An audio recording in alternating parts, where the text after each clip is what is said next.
But now we're going to talk about diversity, bringing it to front of mind and finding out why it isn't necessarily front of mind.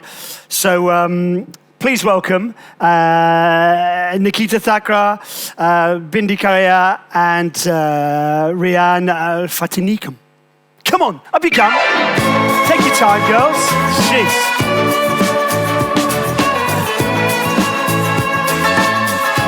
Okay, now I think what we should do is we can't have orange people in orange chairs. You'll disappear.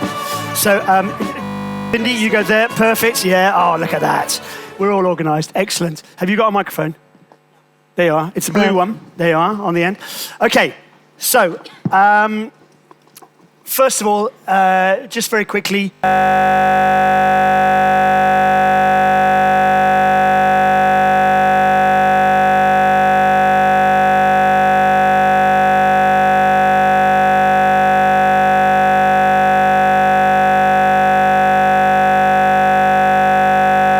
Board member, NED, venture partner at Molten Ventures, university board member, and just diversity is just central to who I am and what I'm about. So passionate and want to talk about it. That's good. I'm glad you're here. Nikita. Hi, I'm Nikita. I am the co-founder and CEO of Included VC. It's the first of its kind global fellowship allowing underrepresented talent to break into the elite world of venture capital and make a big impact. Okay, well, I'm going to take you up on that, Nikita, because 3 years ago, VC Bridge 2019, you and I were up here doing the same thing. 3 years have gone by. What has changed? I'm so glad I can say so much has changed. When we came in 2019, we had just got started, and I truly was building the rocket while it was on the runway, so I had no clue if this was going to work, hopefully.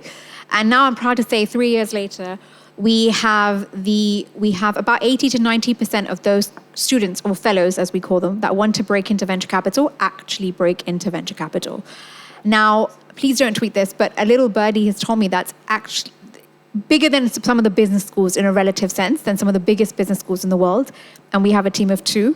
And we have fellows that have gone in from Indonesia, China, Europe, France, UK, and it's phenomenal to see the difference it's made, and it's huge. Wow, excellent. Well, I do know, before that answer, I do know that in the 3 years since we met, Black Girls Hike has started.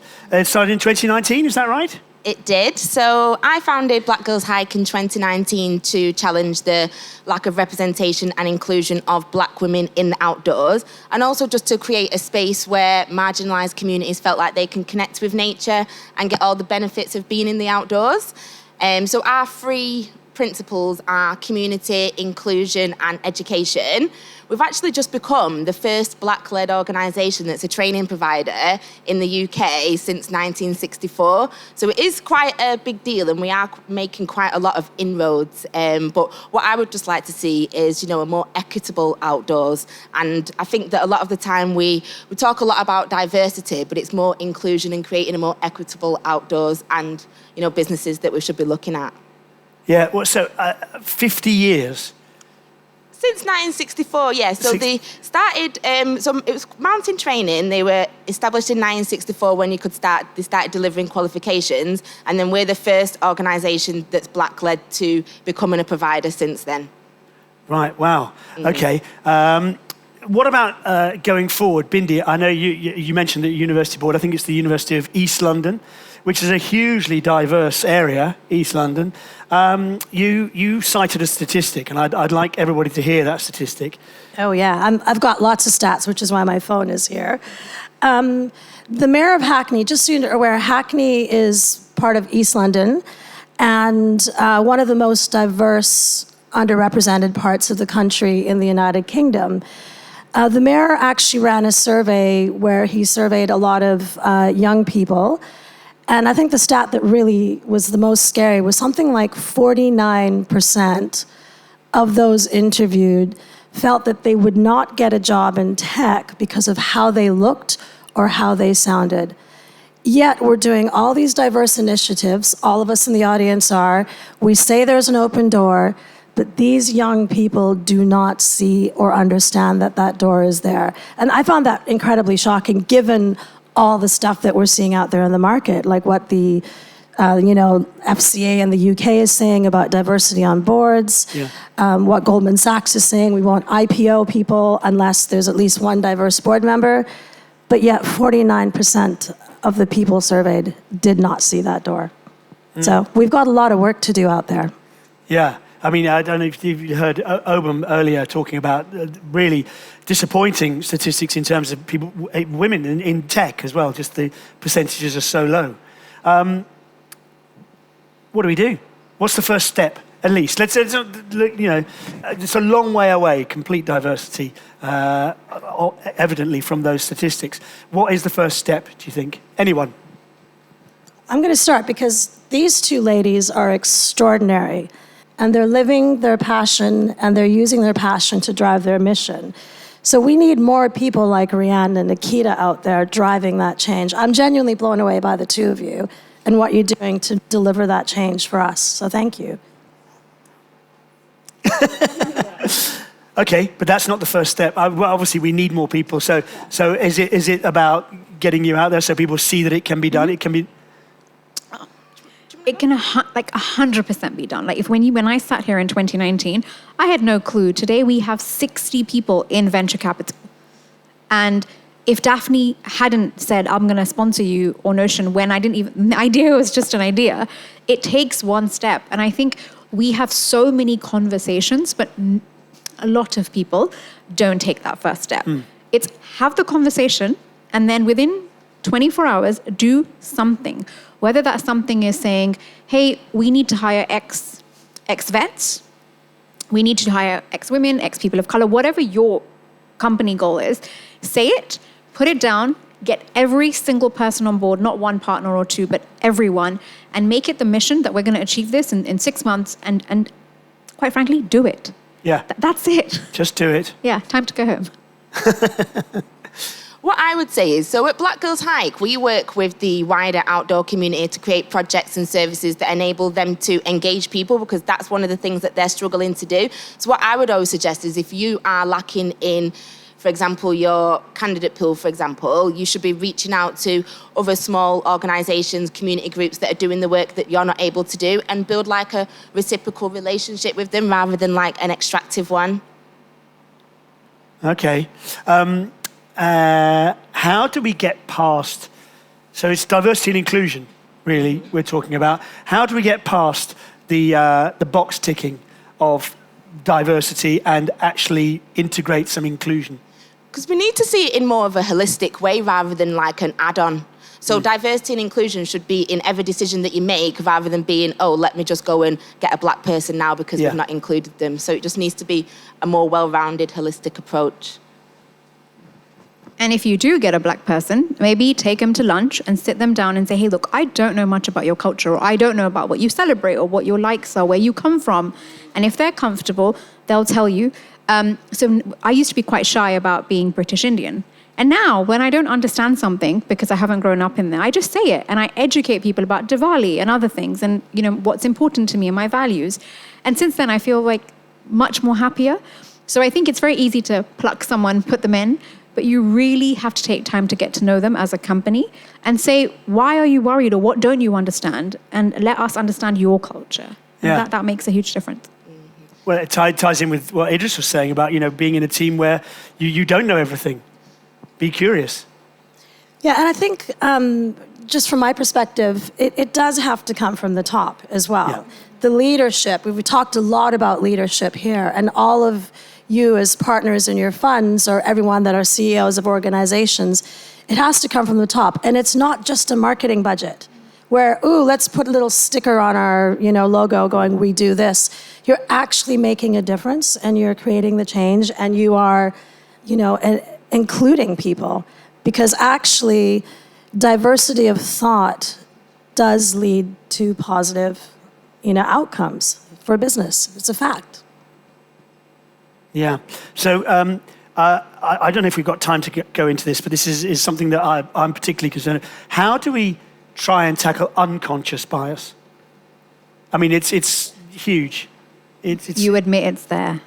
You admit it's there. Oh. We all know, as in a lot of people. Oh, I see. I speak I thought you were talking to me. Yeah, okay. But we have a lot of people that I think Bindi and I have spoken to, and speaking on her behalf, they don't want to admit that they have any bias. Yeah. And so we're like, no. We hire all races and all genders and all people that speak a certain language. And I say, but your team looks the same.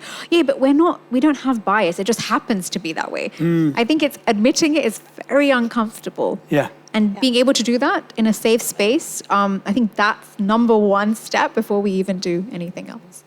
They also say you should be comfortable being uncomfortable, because that's all about growth and that's all about leadership, and that's what you should be showing. You should be creating environments where people can come in and thrive. So that if that means that you have to challenge yourself and hold yourself accountable, then that's what you need to grow as a leader. And have the confidence to do that. Yeah. Yeah, absolutely. Yeah, I think I'm going to share this story, Nikki, because the two of us were in India about 3 weeks ago, and it was actually extraordinary to see some of the people we were with on that trip really face their own unconscious bias. They didn't realize that they'd had this their whole lives. And I think it was because they were exposed to the culture. They were willing to better understand, and they really took some time to look at themselves. So it's actually understanding sometimes where the unconscious bias comes from as well. Yeah. It was extraordinary to witness that change in one or two particular individuals. We were all, it was amazing. It was very good. And they were in their 40s, 50s. So for this person to say, I had this thought about this group of people, and today and they work with a lot of people. So for them to say that, and today I realized this and have tears in their eyes was huge. And I think it's changed their life to just admit. To be aware of it. And now work on, I got an email from them the other day saying, I spoke to this person and I don't know what questions to ask them. What do you think? That was it. Done. Excellent. Big change. Big change. Okay, so just quickly, let's imagine you are now Secretary of State for whichever country for diversity and inclusion. How would you, I won't say enforce, because I think that's, how would you encourage the change we're talking about in business? Because, I mean, you say, it's got to be a big holistic approach, but something has to ignite that. Can I go last on that question? Yeah. Thinking time. I hate to say it, but we've got to start with a baseline of data. I think we need to understand how bad the problem really is. So if you look at the European Women in VC report, I've got the numbers on my phone, I won't look at it, but the number of female general partners that have carry in a fund is so low. And the number of women founders getting funded is so low. And that's just female-male. That's not even looking at diversity in all channels. So I think for me, I'd like to understand a baseline, because we need to understand how bad it is to understand how far we've got to go. How far we've got to go. Yeah, and that's a bit boring and data and geeky, but we've got to start somewhere. Even if people understand that, where it is, that will make them, as you say, admit it. And then very quickly, parlaying to the last session, we know the outcome, but the process, right? And so for me, it's about understanding that process to get to that outcome of true diversity. You don't have to answer. So I think it's, the way I see it is, if you're a VC or a CEO, you tell your team, whoever's doing the recruitment, and you say, go and find me X. So for example, you'll say, go and find me 50% women or 50% people of color, or whatever your remit is, and make sure the top of the funnel is full. Whether you then hire that female, that male, whoever you hire, it's okay. But you should know that you have tried your best. And that doesn't mean you'll find mediocre talent. You'll find the best. You're telling your team, go out, do whatever it takes to find the best people, put them in the process, and then admit your biases and all of the above. But just on that, there was a massive company, I'm not going to name them, their CEO said, go and find me the best CTO I can have. Obviously, they thought white male, which is great. And he said, find me as many women as you can, fill it up. And if I hire a man at the end, that's okay. In the end, it was 5 men, and 1 female. He hired the 1 female, not because she was female, just because she was kick-ass and really good. But they took a year to find her. So the talent is out there. Make your funnel really big at the top. That's what we do at Included VC. And then find that gem, because it does exist. You just have to look. No? Okay, good. Thank you very much, Rhiane, Bindi, and Nikita. Thank you.